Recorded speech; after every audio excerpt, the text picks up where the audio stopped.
What's up? What's going on? How are you? I'm good. How are the mountains? Oh, they're good. They're actually hotter than normal, really. Really? Yeah, it's not it was a little bit colder last night. It got a little colder last night, but Yeah. it's normally pretty cold up here, but it ain't as cold this year. Man, I think you're getting there right before the snap. Like I'm looking at next week in some places and it's gonna be cold. Like I forget what day. There was one day in particular where it was gonna be like the high was freezing. Look, I believe we've been up here before where we went and played golf a couple times and I mean they put a heater in the cart for you, and I mean it's ridiculous. Brutal. Yeah. Well, like I'm keeping an eye on the weather because I'm going let me try to find the day. I'm leaving a week from Friday. Me and the dog are going on a trip to just north of Blue Ridge. Yeah. So we'll be like right on that line. Like it's in Georgia, but it's right on that Tennessee line. And so I've been following some of this cold stuff, and I'm like, we are going to freeze Yeah, up no there. question. No Yeah. question. So I'm excited about that. Hey, it's got a hot tub, so I just got to make it to and from the hot Yeah, tub inside, that's and I'll, it. and I'll be all right. That's right. That's right. Well, let's get this thing going. I don't want Yes, to. I don't sir. want. I don't want to keep you from your vacation too long. Are y'all staying like in Gatlinburg? Like, Last year we stayed in Gatlinburg. We've been doing this for if we're not playing. Well, there was one year. I guess I was in seventh or eighth grade, and my uncle was coaching, and Crossville played Pisgah in the quarterfinals, and it was on Thanksgiving. And yeah, I'm talking, it was raining, it was cold. So we came up here. My dad drove me and him back to watch the game and then drove back to Gatlinburg that night. And then my aunt and uncle came up too. And so we've been doing this, I guess, oh, since I was born. So my granddad started it back I guess in the 80s, like coming up. So our whole family comes up here for Thanksgiving. So we oh come man, day. So it's me, it's my family, my mom and dad, my brothers, my aunt and uncle. My grandmother, my granddad came up here, but they passed away, and so we've been doing this for 30 years, I guess. So, but now if we're jeez, playing. I mean, there's been a couple years we've been playing, the week of, so we didn't come. But if we're not playing, yeah, we come up here. So it's always pretty fun. We typically leave now that everybody's kind of older, and we'll leave Thanksgiving morning, and then we'll drive to Georgia to my wife's family, eat Thanksgiving lunch with them, leave and drive to Gunnersville, go eat Thanksgiving dinner with my parents, and then go home. So man, that's a cool tradition though. yeah, it's always fun. I mean, my kids love it, obviously. So Yeah, we went, and my son had something. My first cousin and her boyfriend, they did like something with like this. It's like fake snow, I guess. I guess it's real snow. I don't know how they make it, but it's real snow, and like they're just down this little hill, and it's an hour's worth of sliding down snow on these tubes. So yes, I know what you're talking about. Like I want to ask you this since you're there right now. Like I've obviously, I mean, anybody from Alabama, like Gatlinburg is, you've been there, and you've probably been there more than a handful of times. Like, have you have the traditions when you go there? You yeah, have the staples. You have the places you're going to. Have you developed more, like as you've gotten older, more of an appreciation for some of the, I don't know, maybe slower things there? Like for instance, like when I was a kid, I didn't really care anything about going to Cades Cove. Like to me, it was a long drive to just drive some more, basically. yeah. And now that I'm older, like I can't wait to hit that, however many mile trail and just kind of, ease through it. Like it's my favorite part of the trip now. Like, is there anything Yeah. like that for you? I think probably the closest thing for me, I used to hate like sitting there like on your way into Gatlinburg, the traffic's awful. On your way in is that little windy road, and I Yeah. used to like we would take that shortcut, end up on like the backside of Gatlinburg, Yes. Yes. and now we'll sit in traffic, and I don't know, you tell tell my son all these different stories. Like, well, a couple of years ago, we went in that place. When I was little, we would go here. And then it's like, all right, I'm gonna drive over here. I'm gonna show you where we used to stay. At this Yep. point in time. And now we typically stay in either Sevierville or Pigeon Forge, and then we just drive in and then Yep. park over there and walk up and down. Now, last year we stayed in Gatlinburg, like up in like this little cabin. Hmm. And the first night there was a bear that was out like across the road from the cabin. So we came back to Sevierville this year and stayed over there this year. Um, but just walking up and down, like the stores are all the same. Like, Yeah. you love watching, people make taffy because that's always fun. It's been Yeah. fun, from the time I was 5 to 37. Yeah. That's a staple of things that you do. Yeah. Well, and right. Hey, I know where you're talking about watching them make that taffy, and you've got to be watching them do it after you've come out of Pancake Pantry, right? Yeah, well, so like, Pancake Pantry's right there. Everything is all in the same spot. Like Yeah. and like it's crazy to think that everything's all pretty much in the same spot. Like there's a couple things that's not here anymore, Yeah. but everything's still around. And it's Hmm. wild to think that everything's for 30 years, everything's still here. Like Hmm. and for the most part, like there's a lot of people I would assume that's repeat, you know, like it's now on one side of the road, like if you're coming in, the right side of the road has seemed to, I guess, expand a little bit more than the left Yeah. side has. Right. And a lot of the normal stuff on the left is still there. But the right side, there's a lot of new stuff right there on the front. But Hmm. it's repeat visitors pretty much every year, Oh yeah. and all the stuff's still there. And so Yeah. it's pretty interesting just the fact that all that stuff's still there, especially the small shops that they, Yeah. they find ways to just continue to stay open. It's pretty Yeah. impressive. It is. I love that mountain mall. I don't know what it Yeah. is. Yeah, I Like know what you're you, talking about. I love they've got like that sports memorabilia type place in there, and you know, next to it probably or below it maybe that place with all the different. I mean, the place just smells of leather with all the boots and belts and hats and everything else. But man, it's like you said, it just never. It hardly changes. Hey, I love me some preservation, so Yeah. that's cool. I hope y'all are having a great time. So let's talk ball. Yeah. Yeah. Um, I know one year, we talked like I guess in the spring, summer, in the summer, I think so. heading into one year one year at T County, one year in 7A. But I'm curious more than anything in one year there, what you learned, like coaching at that level, like whether it be about the game itself, about yourself as a coach. What did you take from that experience? That ball is ball. It don't matter what classification it is. The week was the same. Everything's the same.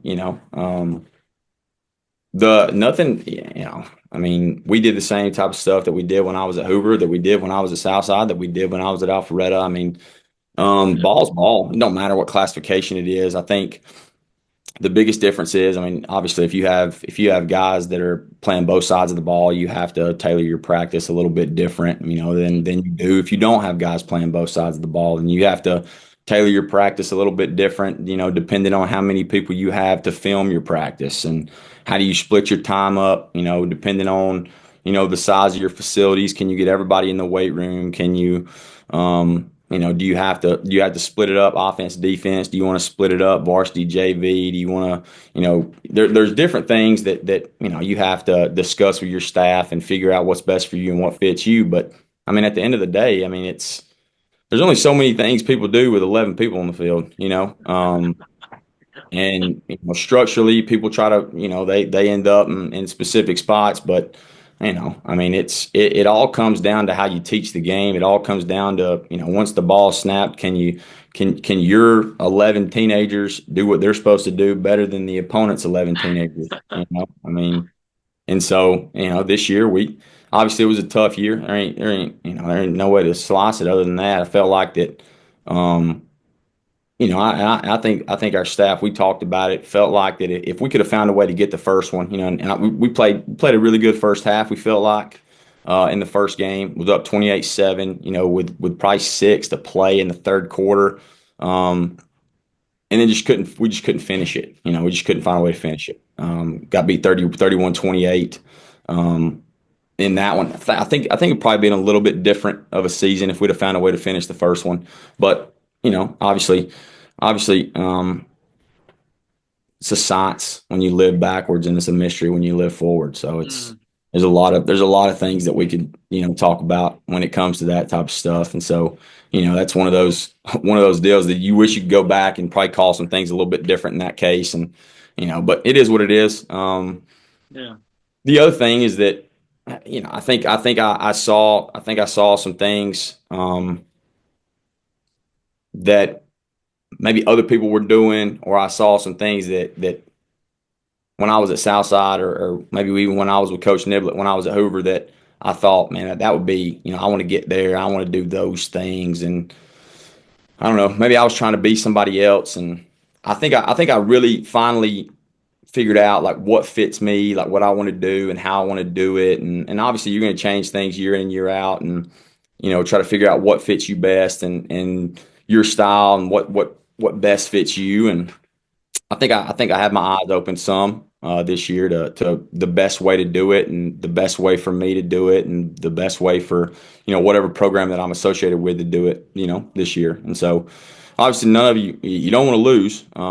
Losing is probably the least fun thing you can do, but uh, it was it's as crazy it is to say. I feel like we got better in a lot of ways schematically this year, out of just the necessity of the caliber of defenses that we faced.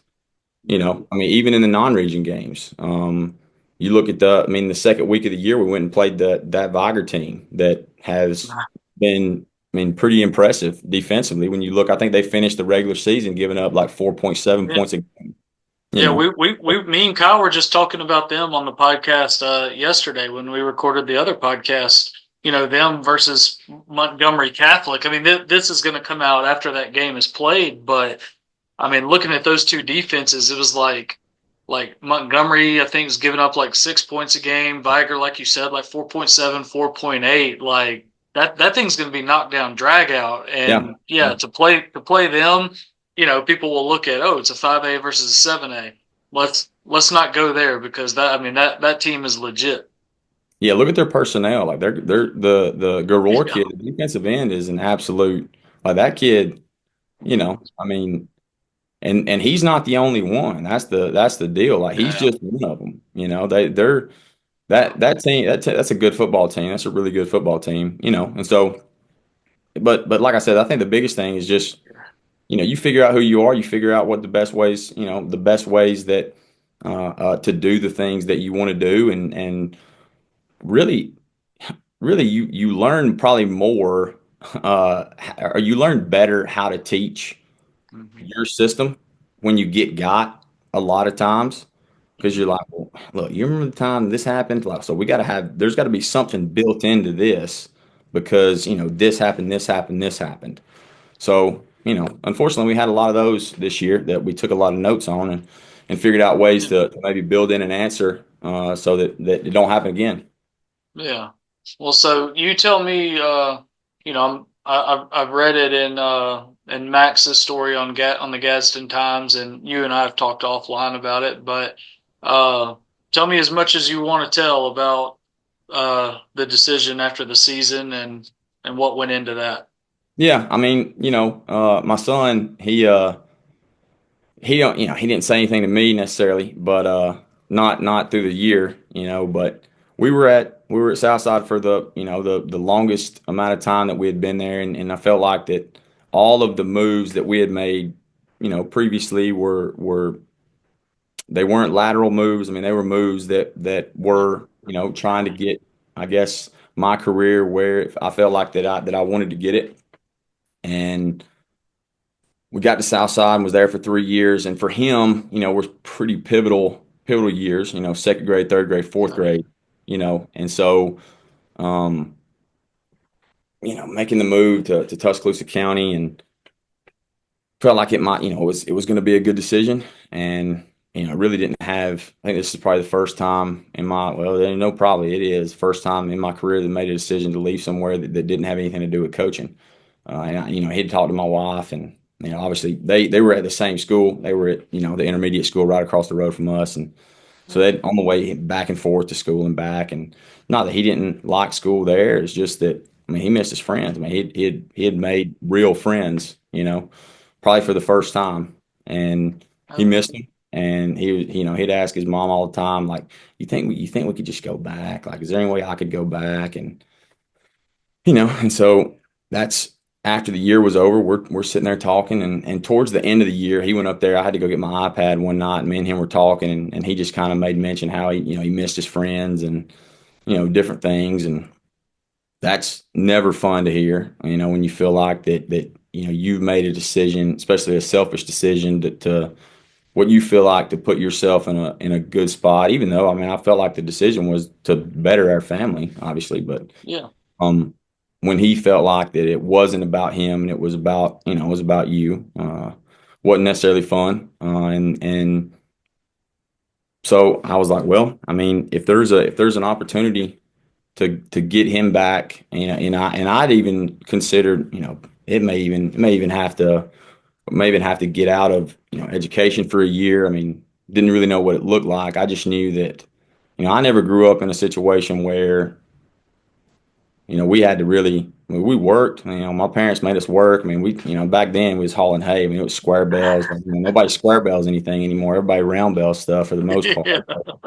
Yeah. They made us work. I had to work, and we had to do stuff. But by no stretch of the imagination did we ever, like, if we needed something, then they would find a way to make it happen for us. So Yeah. it was. I never wanted him to not have an experience growing up, and a high school experience growing up that he didn't want to have. I wanted him to have the same type of deal that I had. You know, um, and I can't even. We didn't win a state title, but we had a lot of fun. We were pretty good. We were competitive all the time Yeah. in every sport. And I loved it. I love my teachers. I love the guys that I competed with. I talked to my coaches still all the time. My uncle was one of my coaches, so it was an awesome experience. And I was fortunate enough to go. I got to go back and coach there when beginning of my career, and um, it was just something that I had to really battle with, I guess, towards the end of the season of, like, I don't want to rob him of getting to be around his friends. So I went in, and I talked to my principal, who was, Mr. Williams is awesome. Mr. Williams is a coach. He understands. He's got sons. He got it. He's a coach. He's been a coach before. He understood it. And they'd been nothing but supportive. They understood where we were as a program. He knew that, he felt like we were doing things right. Him and Mr. Ingram, they felt like we were doing things right, and where we were going. Um, but at the same time, like, he understood and he respected, the decision that we were going to end up having to make for our family. So, um, it was definitely a tough one. There ain't no doubt, especially when the future of coaching, 'cause I love coaching football. There ain't no doubt about that. But the future of what that looks like for me is a little bit, in question. But at the end of the day, you know, you'll always be able to coach football again if you want to. Like, you only get Yeah. one chance. You only get one chance to be a dad. That's it. How rare, you being in the high school coaching world, you tell me how rare is it for a coach to make a move like this? Like, it doesn't seem like you necessarily hear something like this every day. Like, do you have maybe a unique perspective now that maybe you can offer to other coaches? Because, like, we're in such this, I'll go cover, like, for instance, let's just take this Friday, for instance. Again, this will come out after. I know both coaches on the sideline of Moody versus Leeds very well, but you've got Jake Gaines on one side, who is a young head football coach. On the other side, you've got Jerry Hood, who's been doing this for 20 plus years. And seeing so many more of these younger hires, like, it seems like this is kind of the thing that a lot of these coaches, whether it be football, baseball, basketball, whatever, are going to have to deal with in the coming years of, decisions like this as they honestly as they try to ascend, right? And Mhm. better their families and that kind of thing. Do you kind of see yourself as someone that would be able to talk to younger coaches about stuff like this going through it? Well, I think I was always, I think what James Maxwell calls it destination disease, where you're always Mm, looking for the future and there's always joy. You're always looking for joy in what's next. Um, mm, and I felt like we've done that. I feel like as coaches, you always do that. Like you're always like, well, I mm, don't know about, what are we bringing back or what are we losing or, next week, these guys have this. And I think that sometimes some of it's just the nature of the beast. yeah, Um, and especially in our profession, because you also know that unfortunately, if you don't produce, like then somebody yeah, else is going to. Like that's part of it too. But sure. I think personally for me, and everybody's different. Everybody's different. I just think personally for me, the ability, the ability for my son to have a good experience. Also the ability for us, as our family, and I told my principal this too, like we left a place where we fit, obviously. Not to say that we didn't fit at Tuscaloosa County, but Yeah, we experienced like so many, like such like a, I guess a traumatic deal with our daughter at Southside, and those people were there for us, and then, I made just a selfish, just a, I guess, selfish decision to try to what we felt like was the best choice for us at the time to leave and go somewhere else. sure. Um, and it was just a different, like it was just because of what we went through with those people and with those communities. Like I don't know that we'll ever be able to find that anywhere else. You Yeah, know, um, and that's hard to recreate anywhere. You know, yeah, and I probably if I I don't know that for the next 6 years, we'll be there. My son's going to graduate from there. That's just that it is what it is. I told Miss Tucker when we talked, like for 6 years, I'm whatever you need me to do, like I'm gonna be here. My son's gonna graduate from here. That's how it's gonna be.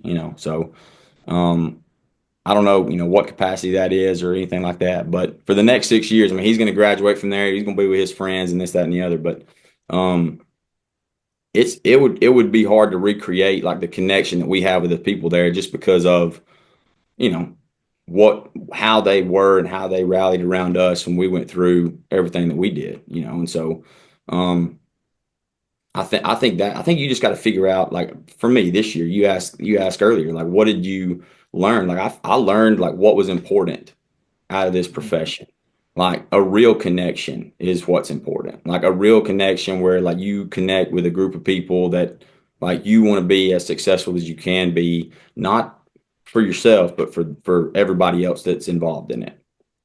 yeah. And Well, so yeah, that's hard to find, and it's hard. Like yeah, especially in a sports environment and a competitive environment. Like we all want to be, when we talk to our kids about it, like do you want to be the best on the team or do you want to be the best for the team? And then you talk about like for us as coaches, like we want to win football games, but do we want to win football games for the program or do we want to win football games because it looks good, in our win-loss record? And the answer is probably a little bit of both. And so I just think now after being in it and I guess after going through this year, like I think being part of a program that you connect with the most is like that's something that's hard. It's hard to find that. Like it really is. It's hard. It's tough to find that. It's hard to find that.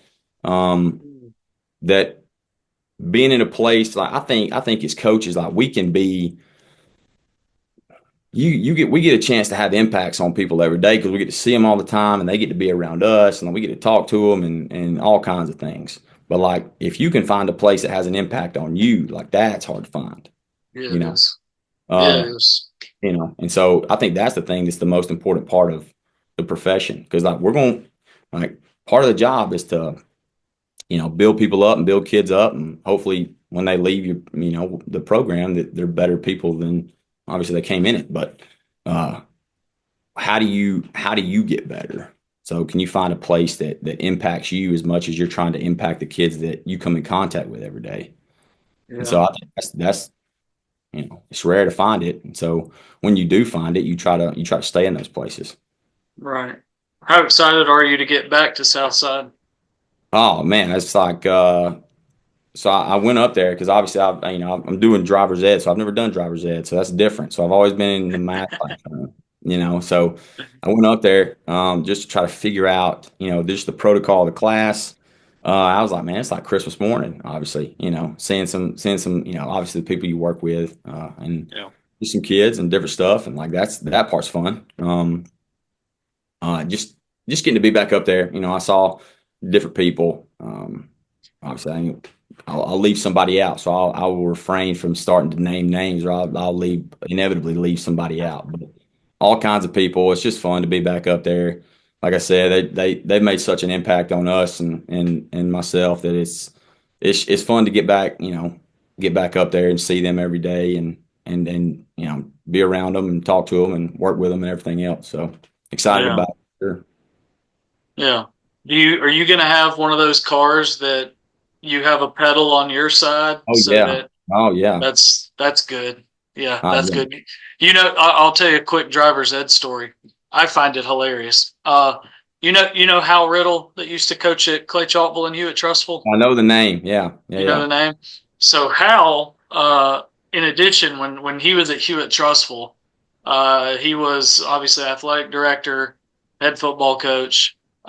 He was my golf coach, which was interesting, and he was a driver's ed teacher. So I had driver's ed with him, and he would take three students at a time. So one of he's driving, he's up front, other two kids are in the back. We had an old Lumina, and I was adjusting the mirror, and you'd have to know how to find this hilarious, but I was adjusting the mirror before we left, and the mirror fell off. And so this is before Trussville City Schools had its own school system, so we were still, dealing in them Jefferson County funds, and those funds were spread a little thinner than they are these days in Trussville. And so mirror falls off, and he just deadpans at me. He's like, "Gary, don't you break my car?" And so, okay, so I don't know. It just fell off, man. Like I didn't like strong arm it or anything. So I do my driving part, and just to be honest, I've always been a pretty good on the road. Never had a ticket, anything like that. So like I did well. There was one girl who took a turn that the speed limit's 25, so she takes the left turn at 40, and we're all like gripping. And then we do the interstate. Okay, I'm not driving. I was in the back seat behind the driver, and we're on 59, coming up on the Chalkville Mountain Road exit into Trussville, coming from Springville, Argo that way, heading south.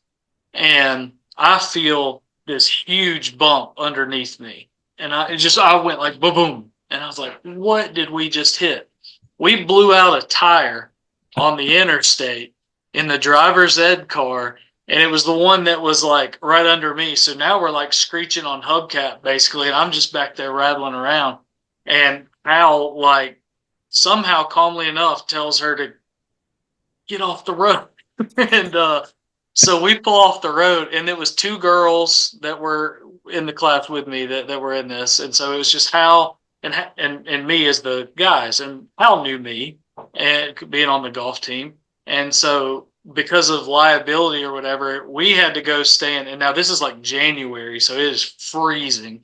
And so he made us go stand like way off, like in like a ditch or something, like not even on the shoulder, just to be safe. Because I offered to help him change the tire. And so he had to get out there and change the tire in like sub-freezing temperatures. And we had quite a story to tell when we got back to the high school. Well, that's I like the obviously, the goal is to make sure that everybody leaves your class alive. But I've also never had a motor vehicle involved in class. So it's that'll be an interesting new dynamic that'll be added to the Yeah, lessons. yeah, So yeah. You're not nervous at all, right? none whatsoever. None whatsoever. So Oh, did I read that? And I've misplaced the story, but driver's ed, but you're going to help out baseball? Yeah. So, Coach Chappell, the baseball coach, we'd talked a little bit, and he helped a couple years ago and did running backs for me 2 years ago. So we had talked, and Wait, is this Shane Chapel? it sure is. Yeah. Yeah. I know Shane when he was at Pinson Valley. Oh, Okay, yeah. continue. So, he did running backs a couple years ago for me. We needed a running Yeah. back coach, so he came out there and did it. And he just kind of needs like a utility guy for baseball. And so I told him the other night at the basketball game, I was like, it's been since like 2011 now since I've coached baseball. All right. I was like, so it's like I'm gonna have to. I was like, I'll say it however you want me to say it, and I'll do it however you want me to do it. I was like, but like I'm gonna have to learn. And he was like, you'll be fine. You'll be fine. So. Yeah. Were you ever, I mean, were you a baseball guy growing up? Yeah, yeah. So I played. I mean, I played baseball growing up, and then my first 2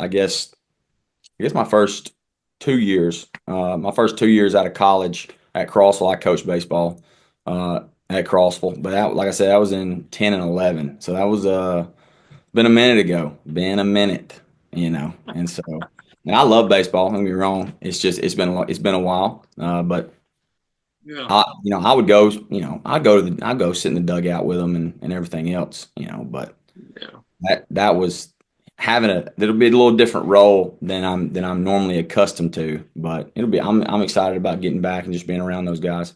Yeah. Who's your MLB team? Do you have an MLB team? I mean, I guess you could say I'm a Braves fan. That Okay, would good answer. yeah. I mean I mean they're well, obviously we grew up going to Braves games. I guess that was back when it was Fulton County Stadium. Mhm. That was and then obviously we went to Turner Field back a few times. So, but I don't think I've been to the new one. Okay. Yeah. I'm unpopular with this. I miss Turner Field. Yeah. I'm same. Okay, it's the exact same reason why I miss. You'll appreciate this, I think, being where you've coached. It's the same reason I miss the Birmingham Barons playing at the Hoover Met. Yeah. There's a massive parking lot. It's easy to find, and it's not just a crap show for parking. Yeah. Uh, Turner Field was kind of like the Hoover Met, like that, where your parking lot was the old Fulton County Stadium, pretty much. Which is wild now. If you haven't been to Atlanta in a bit, they have developed all through there, and you know how like you'd be able to see from the parking lot, Fulton County Stadium, you'd be able to see right into Turner Field. Yeah. Yeah. Now, Yeah. now it's blocked by apartments galore that are like massive. Oh, The landscape has changed, but Truist it's cool because you've got the battery and all that around. So you've got stores outside, restaurants, all your typical entertainment type stuff. It's right up against the stadium, so that's cool. But parking is a bit of a deal. I mean, you can easily find parking, but everybody's kind of in all these different spots, and your first time or two, it's a little bit of a pain. But I'm kind of in the minority with that because everybody loves that stuff. I just love the simplicity of the getting in and getting out. yeah. Ain't no question. Ain't no question.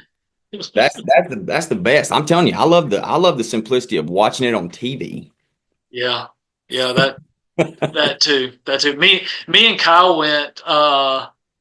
When was that? It was the last regular season. It was the Braves were trying to make the playoffs, and they had that doubleheader against the Mets a couple months ago, and they had to win one of two to get in. I think if memory serves, if they would have swept the Mets, the Braves would have been in, and maybe the Mets would have been eliminated. But if they split, both teams would get in the playoffs, and it would eliminate, I think, the Diamondbacks or something. And so me and Kyle went. I've never been to an MLB doubleheader, and that is obviously, but the longest I've ever been in a baseball stadium in my life. Like it felt like we were there for 16 hours. It was crazy. I believe But that. but man, and they lose game one, and so me and Kyle are both diehard Braves fans, and they lose game one, and so and it was kind of up and down. It was typical Braves where they have your heart and then they rip it out and stomp on it.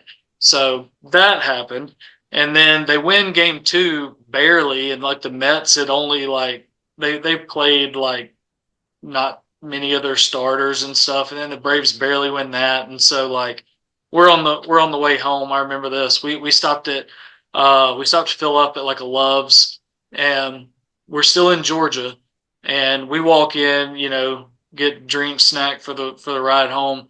We're both decked out in our Brave stuff, and this guy just asks me. He goes, "Were you at the Braves game?" And I was nice. I wanted to be like, "Where do you think I was? I'm wearing a Braves hat. I'm wearing a Braves shirt." But I was like, "Yeah, I was there." He was like, "That was exciting, wasn't it?" And I went, "No. Like, are you a Braves fan at all? It was stressful." Like, and then there was just like quiet relief at the end of game two. It was like, thank God they didn't get swept and get left out of the playoffs, and they played horrible and still somehow won. Like, no, it was not exciting at all. I'm glad I went, but it was not exciting. No, not the right word. So, me and the Braves, it's That's how they always are. it is a tough relationship. That is for sure.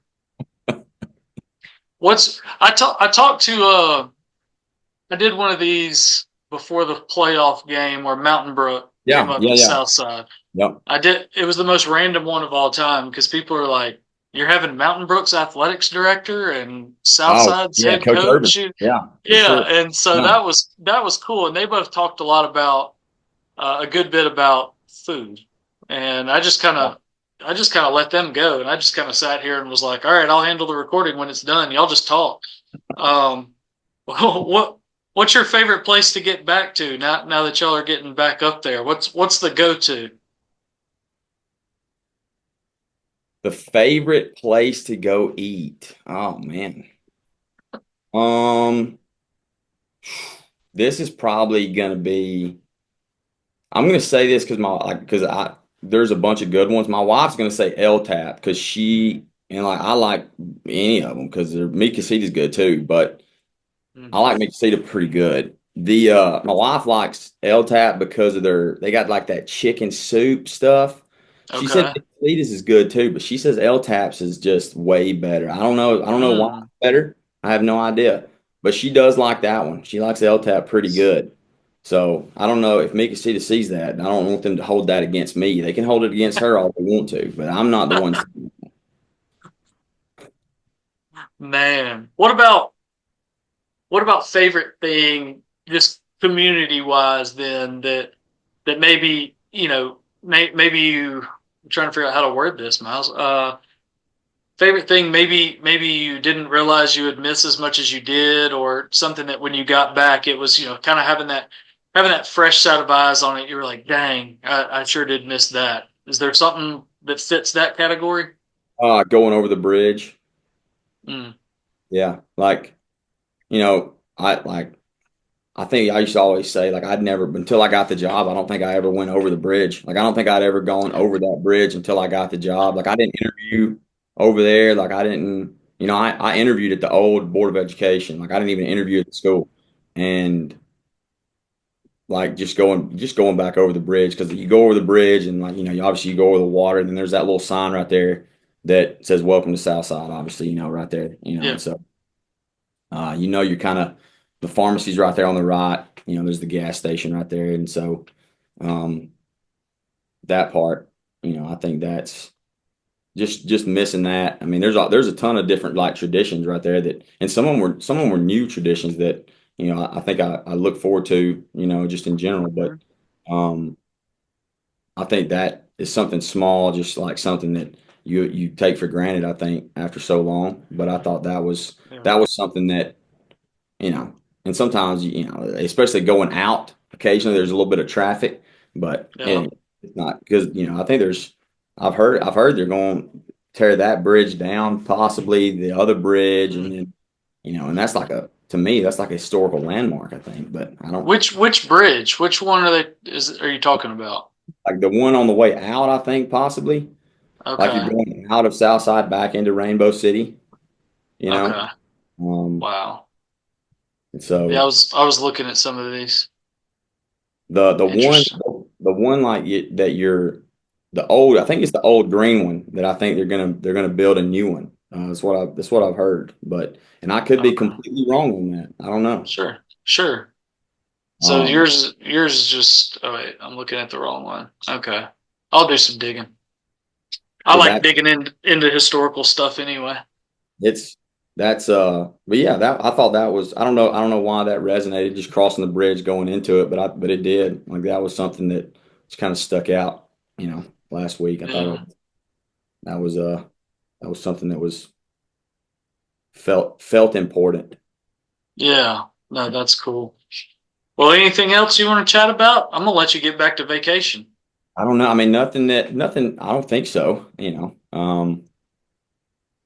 don't think so. Like, you have anything else? I mean, I don't, not nothing I can think of, I guess. No, I'm just I'm appreciative of you hopping on here again for the second time. Probably won't be the last, I would imagine, as I keep doing this. But just appreciate your I don't know what the word is I want to say. Like I don't think it's necessarily so much vulnerability as it is just transparency. And I think it's an interesting story, these days when everybody wants to do better and keep doing this, because there's a lot of things that come from that. Yes, personally, yes, selfishly, but like you said too, for the family. But the story of someone saying, I'm going back and it's for this reason and that kind of thing. And just that community aspect of it as well, like your son's friends and familiarity with community that's been behind you through some tough things and stuff like that. I think that's something that a lot of people need to hear. Coaches that are chasing, parents that are yelling at those coaches, you know, all those kind of things. So I just appreciate it. Yes, sir. Yeah, like I said, I appreciate you having me on. It's, it's, I'm excited. I know we're excited about it. I mean, people ask me, I'm like, well, I'm definitely excited, but I don't think anybody in our family can be as excited as our son is. That's for sure. And Yeah. so he's, I think he'd go back as soon as the Thanksgiving break was over, but you have to wait till January, but it'll be all right. So, That's awesome. Well, I appreciate you, Miles, yes, sir. I appreciate you. Thank you, sir. and enjoy the rest of that vacation. Yes, sir. Absolutely. Have a good one. You too.